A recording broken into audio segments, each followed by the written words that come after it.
श्याम सुंदर प्रभु वो प्रभुपाद जी का डिसाइपल थे। तो श्याम सुंदर प्रभु उनके जो वाइफ थे मालती माता जी, ये दोनों शिला प्रभुपाद का बहुत अच्छे से सेवा करते थे और इतना सेवा करते थे कि सन्यासी जो लोग थे वो भी, सन्यासी जो भक्त थे वो भी उतना सेवा नहीं कर पाते थे।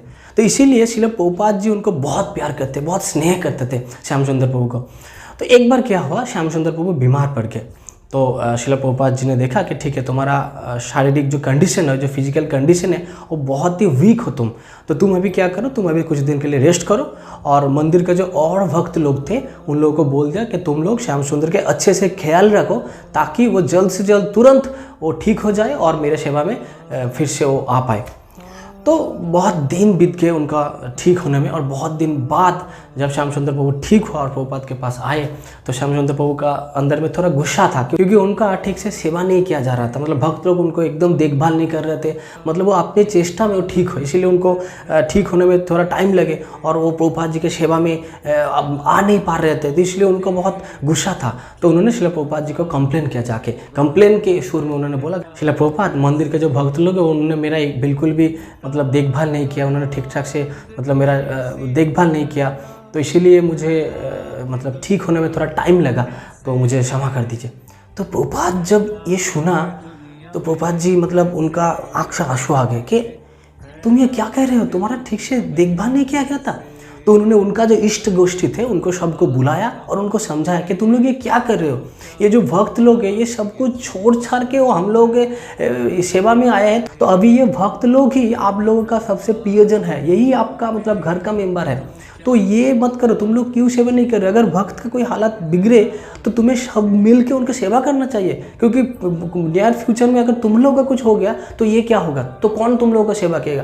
तो इसीलिए सेवा के लिए तुम्हें सेवा पाने के लिए सेवा करना पड़ेगा। और दूसरी बात, श्याम सुंदर प्रभु को शिला प्रभुपाद जी ने बोला, हे श्याम सुंदर, तुम मुझे क्षमा कर दो कि तुमने मुझे क्यों नहीं बताया, तुमने पहले मुझे क्यों नहीं बताया कि कोई भक्त लोग तुम्हारा सेवा नहीं कर रहे, मैं खुद जाता तुम्हारा सेवा करने, मैं खुद जाता, तुमने पहले मुझे क्यों नहीं बुलाया। तो शिला प्रभुपाद का ऐसा अनुकंपा देख के ना श्याम सुंदर प्रभु चौंक गए कि ये मैंने क्या कर दिया।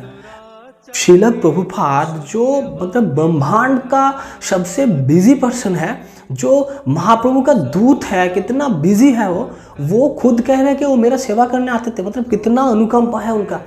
तो ये देखकर उन्होंने मतलब उनका गलती एहसास हो गया, मुझे कंप्लेन नहीं करना चाहिए था, शिला प्रभुपाद के पास एटलीस्ट कंप्लेन नहीं करना चाहिए था। तो ये था शिला प्रभुपाद जी। शिला प्रभुपाद जी सबको कितना स्नेह करते थे और ये हमें सीखना पड़ेगा, क्योंकि जब हम लोग इस्कॉन में ज्वाइन किए, जब हम लोग हमारा दीक्षा हो गया या फिर दीक्षा होने वाला है, तो हमें ये सोचना पड़ेगा हमारा जो गुरु भाई है, हमारा जो इस्कॉन का मेंबर है, वही हमारा सबसे प्रियजन है।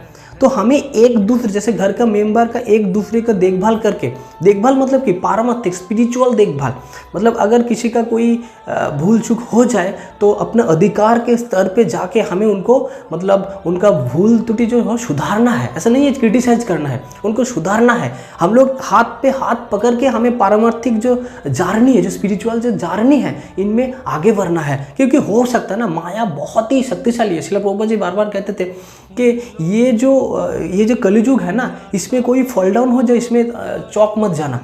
तो ये कोई मतलब चौंकने वाला बात नहीं है। अगर किसी को फॉल डाउन होते देखो तो हमें उनको पकड़ना है, क्योंकि फॉल डाउन स्वाभाविक है, क्योंकि ये कलियुग है।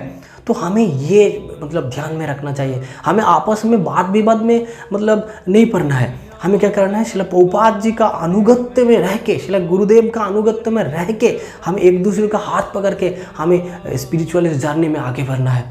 जगत गुरु शिला प्रभुपाद की जय। हरे Krishna. Thank you for watching our video. Jai Srila Prabhupada.